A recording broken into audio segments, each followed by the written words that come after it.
Okay, before we begin, I'd like to give a big shout out to Vivek Menezes, who seems to have been working lagatar all day. So big hand for him. Thank you, Vivek. Thank you all for being here, and thank you to Jerry Pinto. Whatever good has occurred in the last 20 years in the world of Goan letters and to a large extent Indian letters, Mr. Jerry Pinto has been a big part of. This is a wonderful occasion. Thank you, Jerry, for being at the inaugural Festival of Liberty and Light. I was here at the inaugural of GALF. I thought I couldn't miss this one as well. Yes. Keep some traditions going. So, as I wanted to say, when the first literature festival took place about something around 13 years ago, Jerry was kind enough to come, and it was the beginning of something where we did realize that you can have quality conversations in ways that are complicated, perhaps. In other parts of India and the world, there's space for dialogue. There's a certain space for flair, for creative communications, and for even experiments like this, community curation, thanks to what is happening in Goa. It is happening, and Jerry, you've been a big part of it, and I really appreciate you coming here. It means a lot. Big hand for Jerry Pinto, please, ladies and gentlemen. Thank you. So it has been a long journey. When we first started, Jerry had a different kind of, he's exactly the same person in exactly the same way as he always has been, but he has a different kind of oeuvre too. His oeuvre has burgeoned unbelievably. He's become one of the more important, I would say, conduits of literature in India today, because he has translated a series of books from Marathi, which have just, each one of them has been a revelation. It's brought a new world into life for us for those of us who are wretched monolinguals like myself, mostly monolingual. It's opened up an entire world. But I'd like to track back to when I first encountered Jerry, and Jerry was then working as a journalist. He was associated, it appeared, with every English language publication in Bombay. And here's something you may not know. He wrote, Bombay, let's say, at that time had 8 or 10 magazines in English that came out. Jerry filled about a third of all of the magazines, and he wrote not just as Jerry Pinto, but under a range of different names. So there was this kind of writing and that kind of writing. He was actually the mainstay of Femina as well, as I recall. So it was quite a dazzling kind of, kaleidoscopic view of the world that occurred there.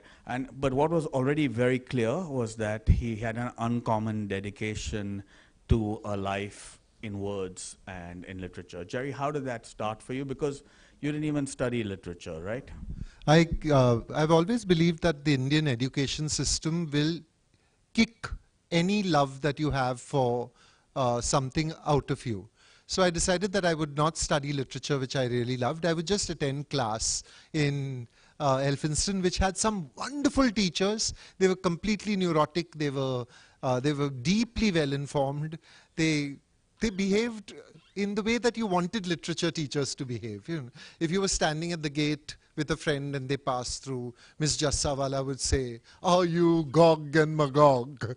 And of course you had to ask, "Miss Jassawala, who are Gog and Magog?" "They are the guardians of the Viking version of hell," she would say. You know, so you had the feeling that you were somewhere in a slightly more refined space than just Elphinstone College, where Kobad Gandhi and Anuradha were also. So it was just absolutely a wonderful time. But I wanted to say this. There was outside my college a man called Premadasa. And Premadasa had a whole set of Gerald Durrells and P.G. Woodhouses, which I was buying every week. And one week he stopped me and he said, "Will you be reading this the rest of your life?" So I said, "Yes, of course I will." So he said, "Okay, do one thing." And he gave me Chinua Achebe book. And he said, "Read this. If you don't like it, free. If you like it, then buy it." So I thought this is a bit of a surprise. But I went home and I read it, and I began to feel that things were falling apart inside my head. My notion of literature was changing. My sense of what a book could do or what a novel could do was beginning to be altered. And I read it through the night with like desperate And I wanted more of this. I went back to the streets for more of it. So the first libraries that I went to were literally the streets of Bombay, where luckily dead Parsis libraries were jettisoned by their disgusting families, who were all probably reading Harold Robbins by then, and these were on the street for me to buy. So my poetry, my prose, all the collections that I had came off the streets and were just so precious to me, each one of them. And then if there are enough books at home now, there is that moment when you want to see your name on the spine of a book, basically. It's, I think, like having a very large music collection, then one day you want to cut a disc. It's like, even if it's a private thing. So I did have this kind of like inside my head dream that I'd like to write, but no one told me that I should write. Until I had a friend, Rashmi Palkhiwala, the wife of one of my best friends, who encouraged me to write. And really, it was looking back, I think, if I have been a successful teacher, and now I have taught for 35 years at SCM, and generations of students have gone out, it's because I'm an exclamation mark teacher, not a question mark teacher. So the difference between an exclamation mark teacher and a question mark teacher is if a student comes up to you and says, do you think I could be a writer? You say, you, with a question mark, and you crush the child. And if you say you, with an exclamation mark, the child gets a little bit more encouraged towards it. Of course, the parents will say, become an engineer, all the shit that parents do to children here. But at least there is someone in your corner. So if you hear of someone with a dream, just be an exclamation mark for their dream. Don't be a question mark. Because dreams are very, very rare, beautiful things. And, you know, often not having a dream, I think, can be a very sad place to be. A very sad place to be. And so sometimes even the dream left out in the sun, it's still a dream. It may burn, it may corrode, but it's a dream. And that's a precious thing. So we should, so I don't know what you were saying, Vivek, about there being space here for discussion. There is space here for discussion because each one of you must be, or will have to be, an exclamation mark. Like if someone says something on social media that you disapprove of, you have two choices. You can engage, but you can engage pleasantly. You know, ask a question. Do you really think so? Don't you see this possibility? But if you say you're a complete moron who should be stripped and flogged and salted and hung out to dry until you are a strip of leather which will be fit for me to bind my shoes with. I'm saying it politely and intelligently. Most abuse on the internet is not this way. But when you become nasty, you vitiate. So, but the English language specially is rich in vitiation. It is rich. All the teachers you remember were not exclamation mark teachers. They were question mark teachers of sinuous nastiness and elegant crystal cut British accents, which they exercised on your body. And you went out thinking, oh, how lovely, she insulted me. And you tell this story of your insult, and people laugh, and we make it incumbent upon other teachers to become sarcastic bastards and bitches. Don't do this. Let's just stop being mean to each other. And even with the right-wing weirdies, with the people who are persuaded of right-wing things, we need to be talking. Really, seriously, we need to be talking. That's all we can do. We're not talking to batter them down, talking to understand them with real empathy. Because if we are battering them, then we are them. Because they are battering us.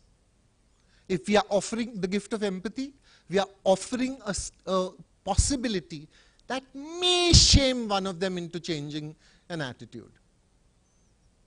But to counter abuse with abuse is to become the enemy. Viva. Yeah. That is the message of Francisco Luis Gomes as well. who I've been reading again and again in the last few weeks, is Francisco Luis Gomes, who the Festival Liberty and Light is named after, went into the Portuguese Parliament at a time of slavery and argued vociferously against slavery in the nicest way, like saying stuff like, I don't exactly know, please accept my humble, and then he held the torch to them in a way that was amazing and spoke up for colonial rights. Jerry, there's something about there's a rare kind of phenomenon. I wonder whether it exists in Bombay anymore, and I'd like to ask you this question because you are Mahimka, Jerry, and there is this amazing tradition of the autodidactic intellectual an artist of the highest caliber who emerges from Bombay. I think of Arun Kolatkar, for instance, and also multilingual, and many others actually. But it seems like that is dwindling. You said you were educated by books that you read on the streets and by the experiences around you and older poets and so on and so forth. There's that, but I see that happening less and less. Most of our writers now, or intellectuals, come with tremendous pedigrees. Of course, that was always the case, but I take personal pride in the fact that Yale awarded you the prize. I mean, it was not the other way around. So as for those who do not know, one of the finest books, certainly in the canon of Goan letters, is Jerry's brilliant M and the Big Hoon, which is, let me read out actually to you. Amitav Ghosh says, this novel about a boy growing up in Mumbai with a mentally afflicted mother is utterly persuasive and deeply affecting stylistically adventurous. It is never self-indulgent, although suffused with pain. It shows no trace of self-pity. Parts of it are extremely funny, and its pages are filled with endearing and eccentric characters. It's a profoundly moving book. I cannot remember when I last read something as touching as this. Congratulations, Jerry, but also I do recommend that everyone reads this book. It's a remarkable... when I got that email, I read it so many times that I know it by heart. I read it and read it and read it and read it. And finally my sister came up behind me one day and said, I think that you've read this more times than you've read the Our Father or the Hail Mary. So I stopped reading it after that, but it was nice. I told all my friends who had gone to America, I said, you went and paid them to teach you. They are now paying me to teach them. It was very nice and very satisfying. I think, seriously, I really don't care about pedigree. I once made a list of all my friends who'd been to SSE schools and on all my list of my friends who'd been to ICSE schools, which at that time was like the big number thing. Now it would be, you have to make an international school list. And I found that equal numbers had gone to either side. Okay? It is not about your education, your pedigree, or whether your degree comes from Yale or your degree comes from DMK College in Vapi. It doesn't matter. What really matters, I think, is the autodidact has two real sources. One source is his or her tradition, right? So if you're a singer, you listen to the singers who went before you. You listen to other gharanas. You listen to other music, and that begins to become your world. And the second, if you're a writer, then you read.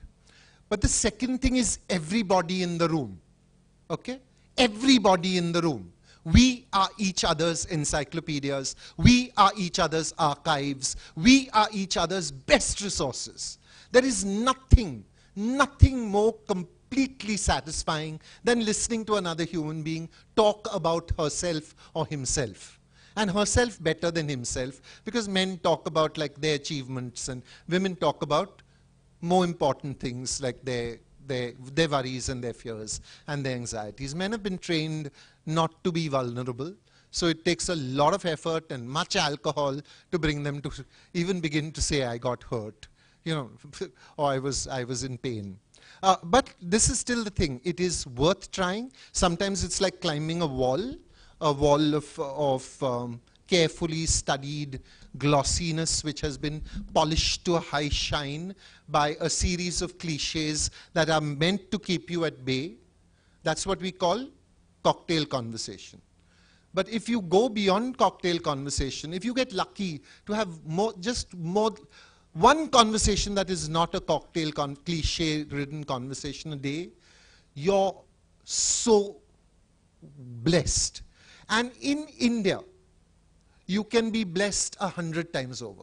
I remember getting onto a train once and there was an old man sitting in front of me and he had a bandage on his leg.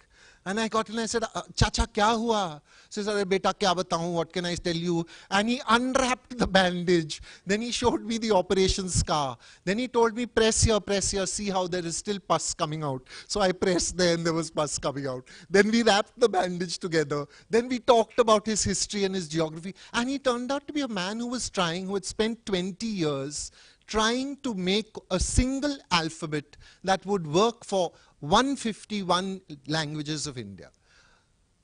And he showed me this alphabet.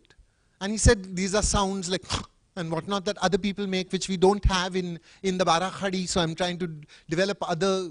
And it was just such a great journey. And today I see young people, they get onto a train or an aeroplane, and they give you that quick smile, and then they look at their phones.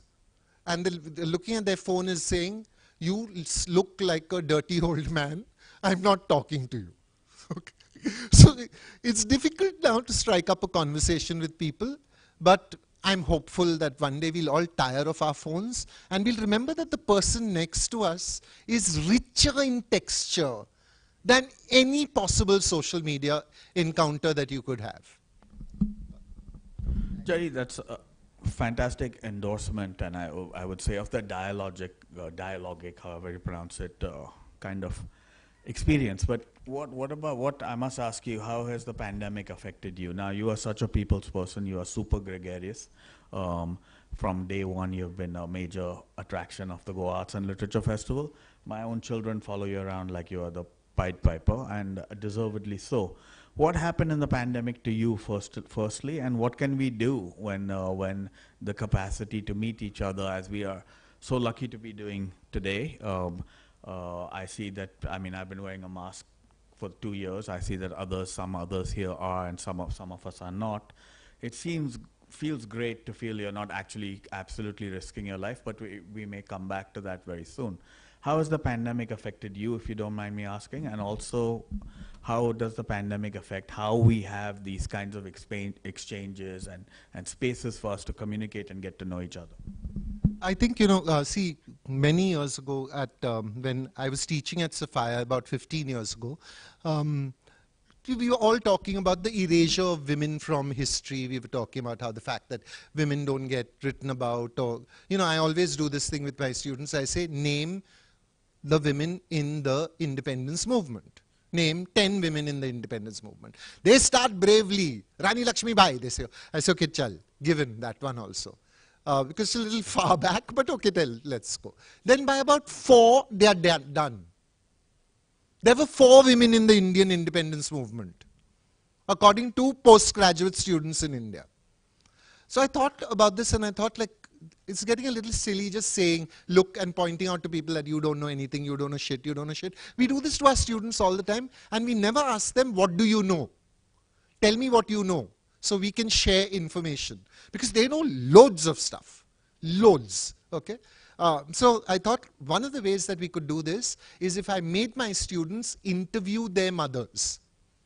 So I set them each an assignment, and I said the assignment is 5,000 words. You have to interview your mom. You have to interview her friends. You have to interview her family. You have to interview her mother-in-law, her mother, everyone who's around. And you have to write a 5,000-word essay. And you have to send it to me. Okay? The result was beyond my expectations. Absolutely beyond my expectations. Students would, I mean, it became a bit difficult to handle sometimes because people would come in crying and say, my mom, her mother tried to kill her 3 times. Once she threw her out of a window and she fell into a washerman's basket. Once she tried to drown her in milk. Just startling stories. And she said, I have so much respect for my mother now. It's completely rewritten my life, my association with my mother. It's like such startling stories next to you. Next to you. I'm looking at you, Patricia Mukhim. The story is in you. And when are you going to start writing that story? Your autobiography. So, that's a little... Kong Pat over there, and I hope she's do it. You know, the thing is, when you ask a woman, you should write your autobiography, the woman immediately says something like, what is them? And I just lived a life, I edited a newspaper, I did that, what is there in that? You tell a man, you should write your autobiography, they say, I've written. Here it is, please publish. It is ready. Men have no shortfall in their self-value. Women have an enemy outpost in their head who's telling them your life was of no value. No one's interested in your life. That's brutal. So during the pandemic, I turned this on myself. And I said to myself, who do I not know? And I found that I didn't know anybody. I mean, I knew like good, juicy stories about certain people in my family.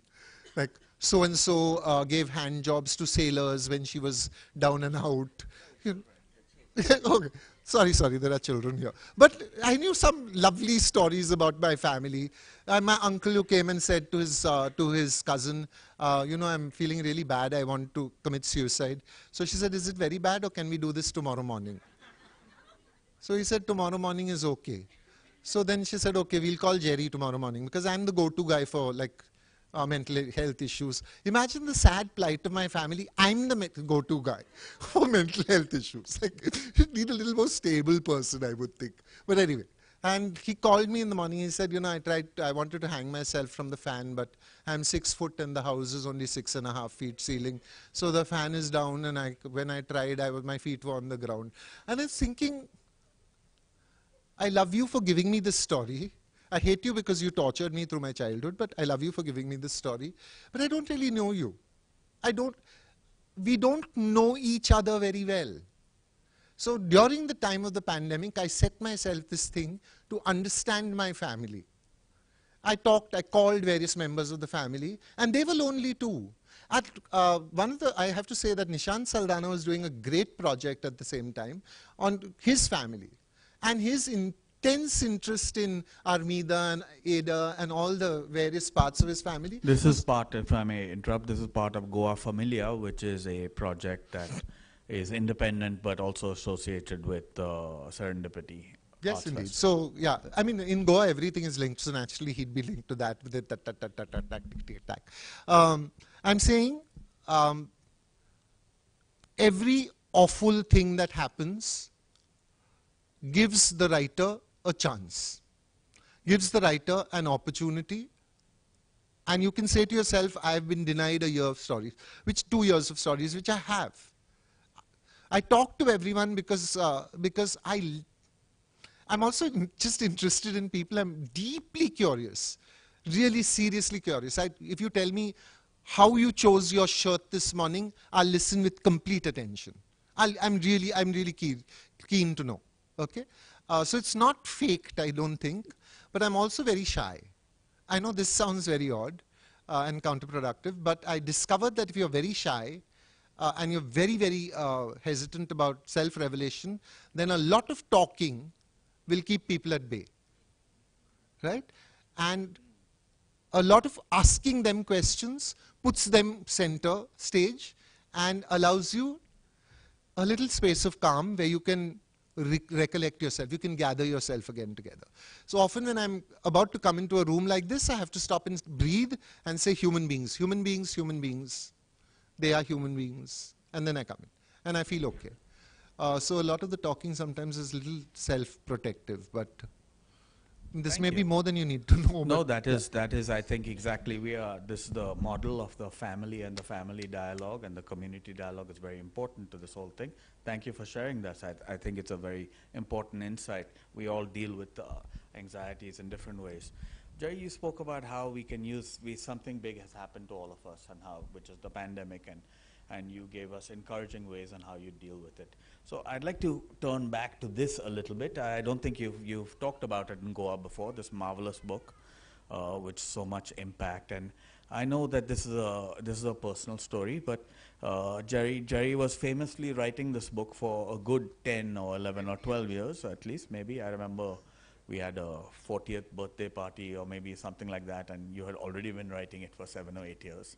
And it was a legendarily well known. There's a Joe Gould famous thing in a piece of journal, Joe Gould's Secret, where he was writing a novel, which he never did.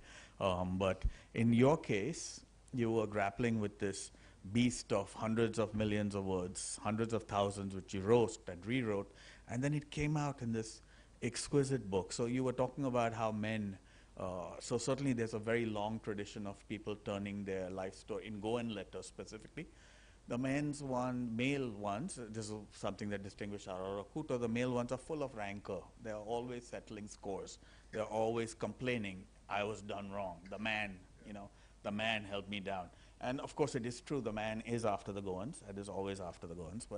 But the point is that your book is absent of that. And it is elegant kind of a dive into the most painful experiences. So for all of us, in the spirit of that sharing that you did, would you consider telling us exactly how this book took the final form that it did? And by the way, Jerry's book has won the Wyndham Campbell. He won with a great kind of meteoric resonance to all of us. He won the Wyndham Campbell Award prize from Yale University for it. He's won the Sahitya Academy Award for it. He's won the Crossword Book Award for it.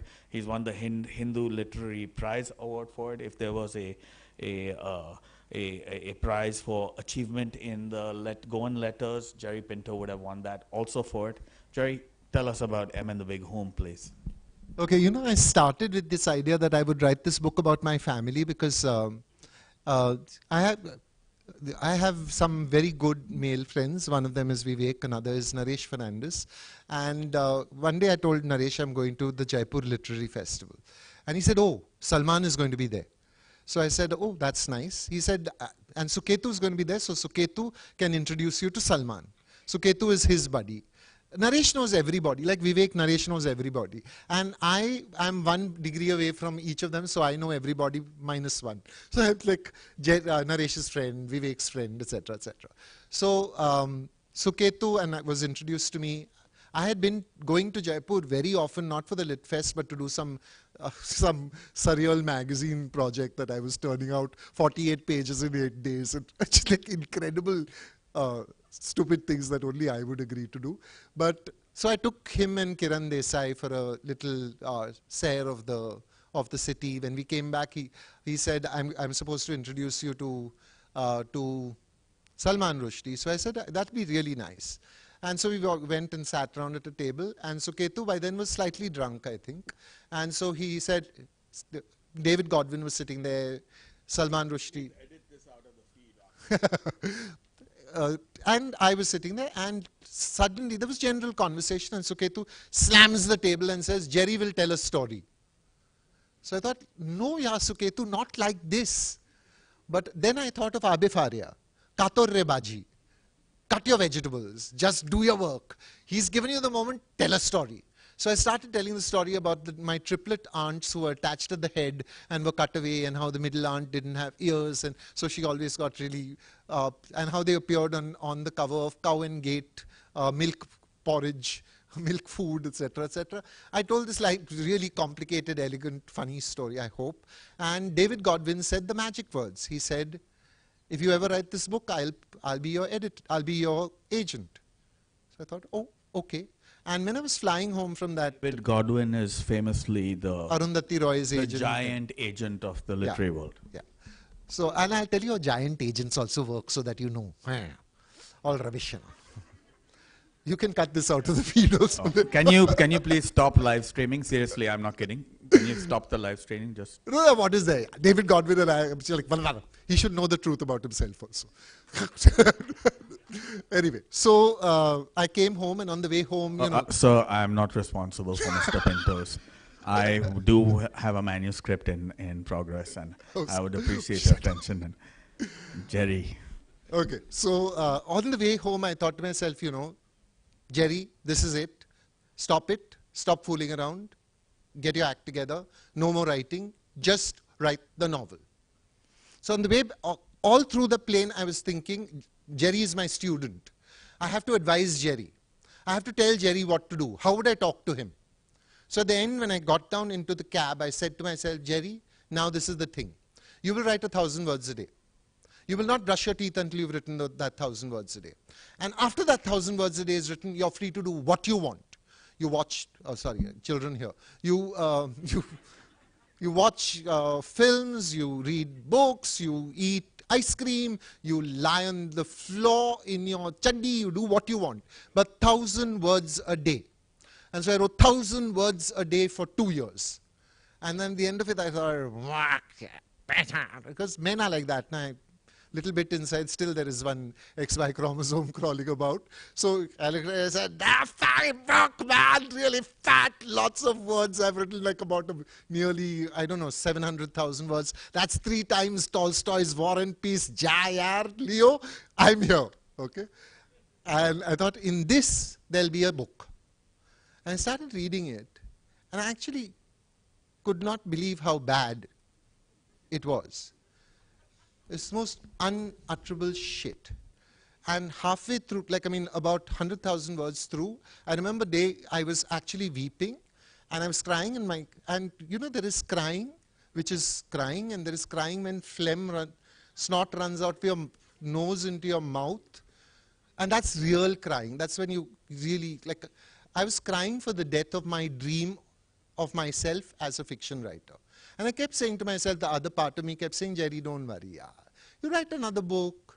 You write another book about some actor, man. Helen did well now. You write another book about an actor. This you leave. Let it go. Let it go. Don't worry. Don't worry. Don't worry. 2 years I had not worked. I had no salary or money.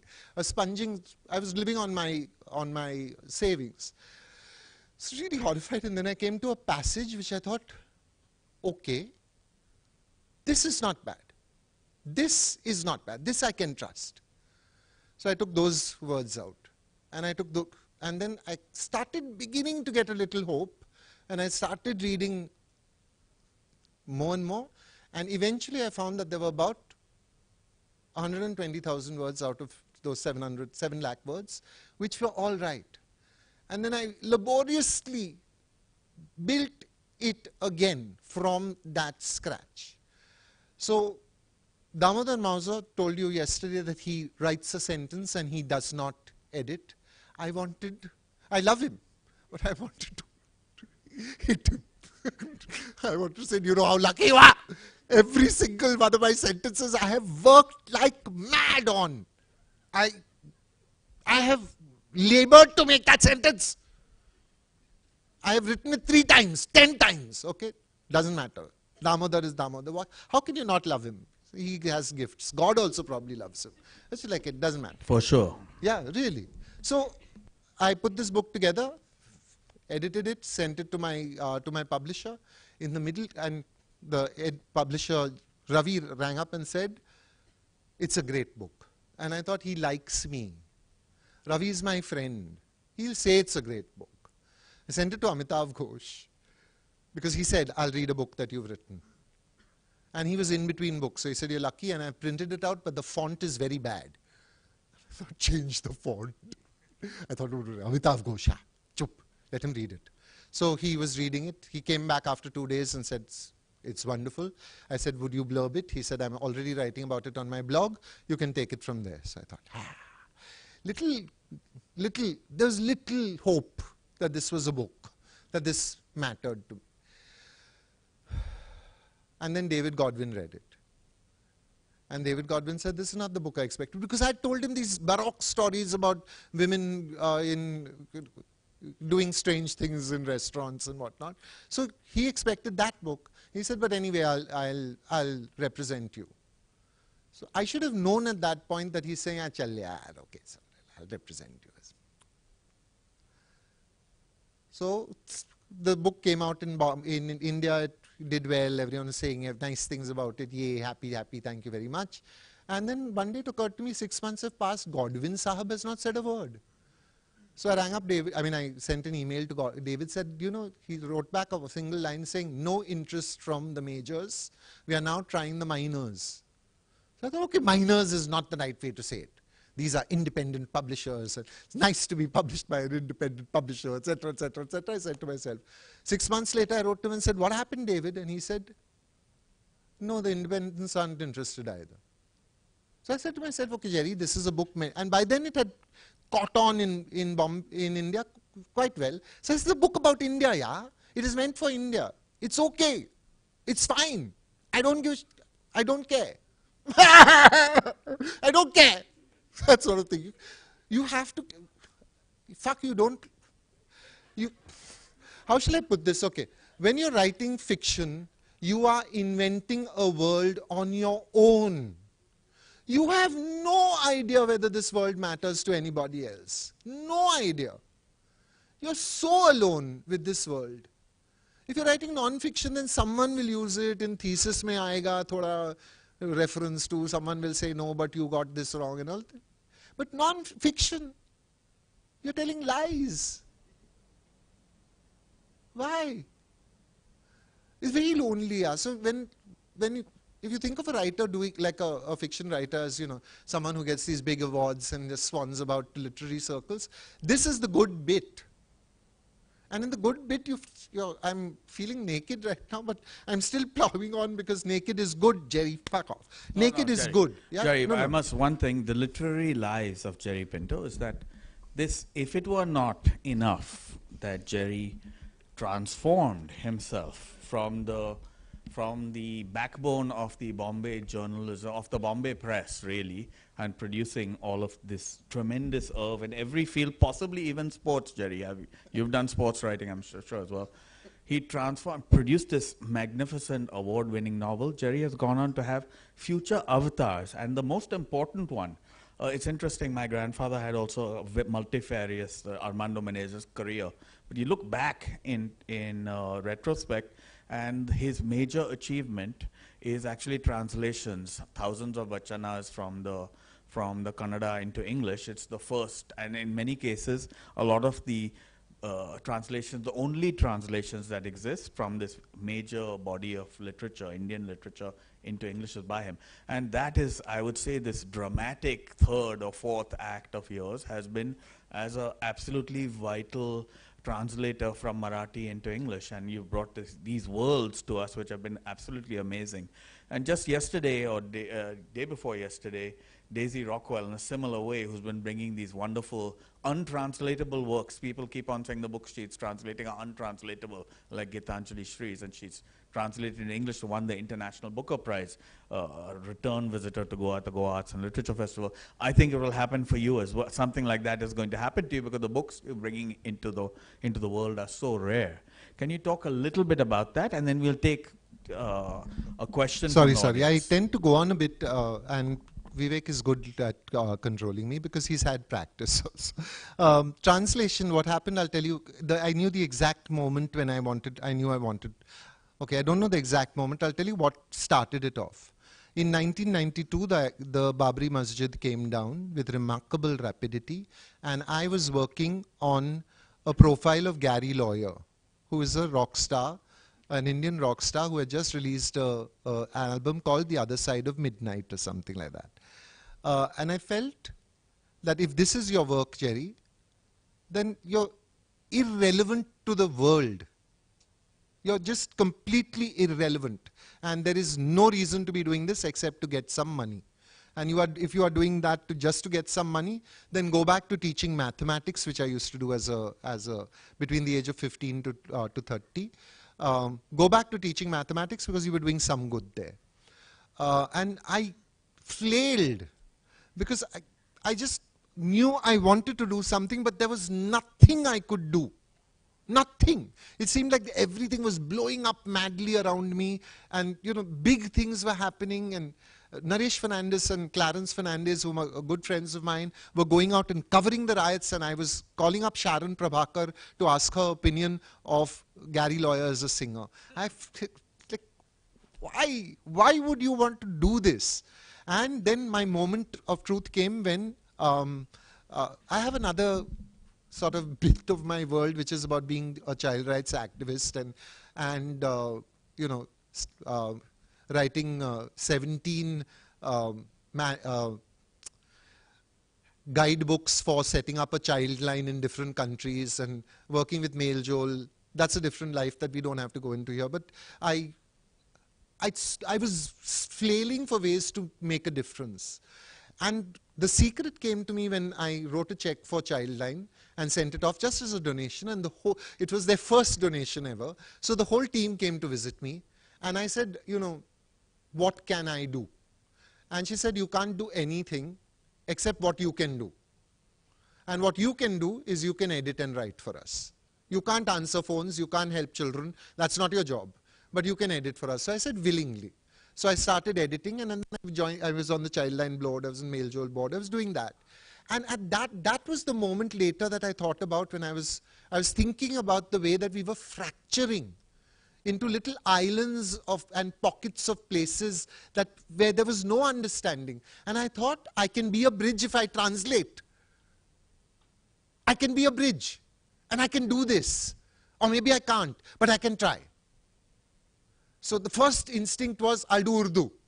So I learned Urdu. But I learned how to read and write, but I'm still very far from proficiency. But I also learned Marathi at the same time. And I learned it from a great teacher, a very challenging teacher. And so then I decided that I would translate. See, we say in India that we live multilingual lives, that we know English and Hindi and Marathi and Konkani and whatnot, and we use language like public conveniences. We use languages just as a way to get information from here to there and work from there to here. We never use languages the way language is a human gift. Okay? That's not being multilingual. Being multilingual is saying to yourself, this morning I will read a Hindi poem because I can. This morning I will read a Marathi poem because I can. And to explore fully language as a way of being human was to translate. So I started translating. And it's been an amazing round. How many books do you have now, Jerry?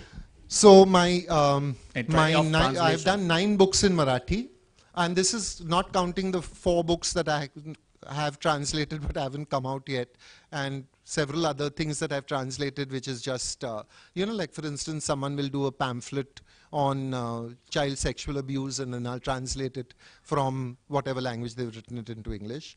My 10th book was from Hindi into English, which was Maine Mandu Nahi Dekha, which was do we have time for a little story about Maine Mandu Nahi Dekha?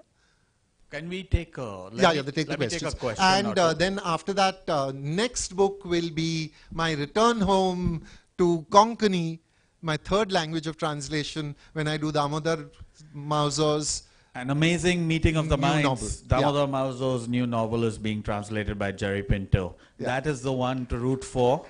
It's going to go all the way. Let me take a couple of questions, and then Jerry, if you wouldn't mind just summing up. Any questions? Yes. Please introduce yourself. Yes. Hi, I'm Darius. Hello. What happened when you actually met Salman Rushdie? I'm sorry, but I'm fixated on that. Okay, sure. No problem. We'll take a couple more questions than that. Sure. What happened when you met Helen? I'm much more interested in that. Any other questions? No. Jerry, if you wouldn't mind capping. Okay, so the meeting with Salman was very nice. I mean, he was perfectly pleasant, I think, because he was back in India after a very long time. The police had said that he had no need for protection. He was just there. And we walked up to he had a suite, of course, in the Taj. And it's just really, it's a sweet moment. I don't think he'll mind my sharing it. So we went in and, sat down, and I said, this is a very lovely suite. Can I look around? Because हमारा नसीब में suite नहीं है. So I wanted to see the suite. So he said, yeah, go up, go. But, my underwear will be on the bed. So I said, I'll ignore that pointedly, I went in, looked around, went to the bathroom, and, in the suite, I'm so childish, but in the suites, they give you those little bottles of shampoo and all in rooms. In the suite, they give you full-size bottles, man, like that. shampoo, hair conditioner, blah, blah, blah, doom, doom, wipe your knees with this, that, the other. So I came out and I said to Salman, my gosh, they're really like big bottles. He must have also thought I'm lunatic. He said, yeah, I have never bought soap. And then after, we chatted about like Helen, we chatted about Leela Chitnis, we chatted about various things. And it was lovely at the at the meeting, the public event. The first question someone asked Salman was, sir, when you heard about the fatwa, were you A, scared, B, not interested at all, or C, did you say, kuch to log kahenge, logon ka kaam hai kehna? So Salman smiled and said, yeah, C, that's right. Multiple choice questions. If there's nothing else, then we can all go and have tea and you can... Sure. Oh, Maine Mandu. Can I do that quickly? Yes, please. Yeah. Oh, this is just because I really like the notion of how books do books. Books can produce books. So when M in the Big Whom came out and we would have these readings, the readings became encounter groups. Like people, this woman who stood up and said, I have to tell you this. My brother was 15 when he began to hear voices from God. He said God was speaking to him. And we got so frightened, we locked him in his room for 5 years. And then a friend of ours came over and told us, my son, he used to sleep he wanted to sleep with a dalda tin over his head. So we said, why did he want to do that? He said, because aliens were sending him beams and he wanted to cut off the beams so he would sleep with the dalda tin on his head. Then we told a psychiatrist about it. Psychiatrist gave him pills, now he's fine. So they said, this woman said, then we let my brother out of that room and now he's fine. He's on my psychiatric medication, but he's working, he's married, he has children, but I cannot give him his 5 years back. And she was weeping. And I felt like I'm a writer. I'm not a therapist. I cannot absorb. I want to help with your pain, but I don't know what to do. So I told a woman friend of mine, because, when you tell a woman friend, you generally get a good solution. Men friends say, come, let's have a drink. Yeah, stop crying. So she said, why don't you tell them to write? So I said, okay, that's a good idea. So the next time I said, write. And Karte, the Book of Light came, which was a collection of people who'd lived with mental illness and dealt with it and their accounts. Patricia Mukhim wrote a beautiful piece on her daughter. Thank you, Patricia. I've never said it, but how beautifully you held. And, we worked on it together. We had to work on it together. And Patricia was strong through the whole of it. And the last piece that came in on that one was a piece by Sukant Deepak, who was writing about his father, the playwright Swadesh Deepak, who'd run a great play called Court Martial and many other plays, and who had a mental breakdown. And when he recovered from this mental breakdown, by being given loads of shocks, his friends in the literary community said to him, write. So he wrote his autobiography of a breakdown called Maine Mandu Nahi Dekha. And when I read Sukant's piece about this, I thought, okay, I should read this book, and I parked it. At that time, my friend Jahangir Sabawala died, and his wife and I were going through his archive, and in the middle of the archive was Maine Mandu Nahi Dekha. And I thought, what are you doing here? Why are you here? And then I realized, of course I know why you are here. There's a picture, a painting by Jahangir Sabawala on the cover. That's why it's here. So I asked Shireen, can I borrow this? She said, oh yes, please do. I took it home, I started reading it. I fell into the book. Fell. The first 30 pages are magic. They are Nirmal Verma, Gagan Gill, Krishna Sobti, Swadesh Deepak, Vikas Rai, the great writers of Hindi talking, just talking. Swadesh has just come back from the mental hospital and they are welcoming him back into society. They are just talking. That's how I've always wanted to be. A fly on the wall at literary conversations. So I loved this book. And I finished reading it. I was on Facebook then. So I wrote to Sukant, who was also on Facebook. I said, you have to translate this book. And he wrote back saying, I can't, it's too personal. So without thinking, I wrote back, then can I? And he is a brave young man. He's a brave young man who said to a Roman Catholic boy who lives in Bombay and up to then had only translated Marathi, he said yes. And I began translating it. It was a racking experience. It terrified me doing it. I am a psychology and psychiatry porn addict. If there's a mental person in the book, I will read it. Because of my mum and because of me. Because I want to know, is what I'm feeling something like what they're feeling so I can be warned? I want to know. So I read it obsessively. Anything with a psychological bent in it. Kraft Ebbinghaus. Yeah? Alfred Adler. I read this and it was like nothing I'd read. Not like William Styron's Lie Down in Darkness. Nothing.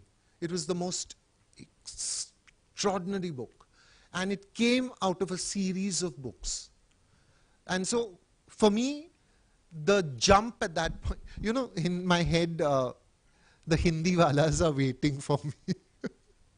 Because I've dared to encroach on their turf.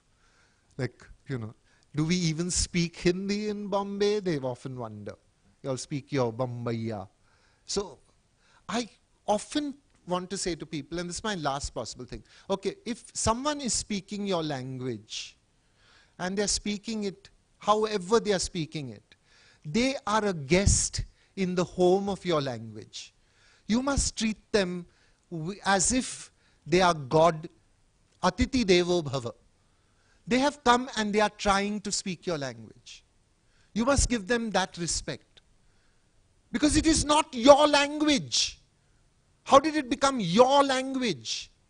How did it become your religion or my religion? Isn't language and religion bigger than all of us?